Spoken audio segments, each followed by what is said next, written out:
Sticker shock is nearly universal for anyone looking for a new car, right? Well, the average price, it runs close to 50 grand right now, and that's just the average. And that has many drivers considering leasing their next car. But as KSL's Matt Gephardt explains, it's not for everyone. Yeah, Mike Denny, getting a new car remains prohibitively expensive for many Utahns. It has made leasing a much more popular option, so we decided to look into the financials here, and there's a lot you need to know before you sign a lease.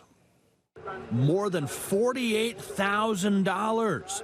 That's the average price for a new car. So it's little wonder that 1 in 5 new cars were leased last year. But is a lease a good option for you? The monthly figure for a car lease will often be much lower than if you're buying it outright. That's Consumer Reports' John Linkov, who adds that leasing also gets you the latest comfy and safety features.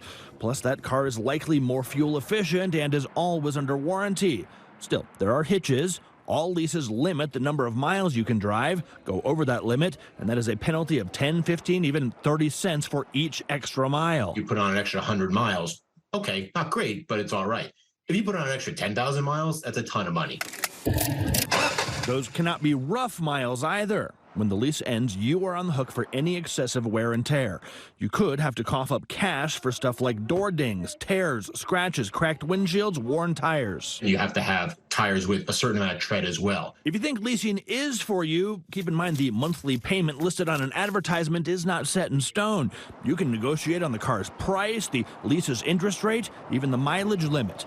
And Linkov says knowing fair market values and incentives plus having quotes from other dealers gives you leverage. Don't just walk in saying that you're willing to spend something like $450 a month. For $450 a month, they will find a car for you, they will find a lease for you, but you may be spending $75, $100 a month more than you need to.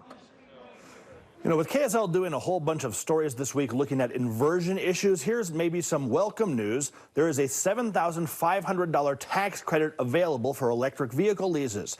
Now, technically, that money goes to the leasing company, but Linkov says folks have been negotiating, and you may find you can get those credits passed on to you in the form of lower lease payments. Mike? Yeah, and some of those newer cars, even if they use gas as well, if there's some of the later models past 17 or 18, they spew out fewer emissions too, so that's fewer emissions and much more fuel efficient. Yeah. All right, great story. Thank you, Matt.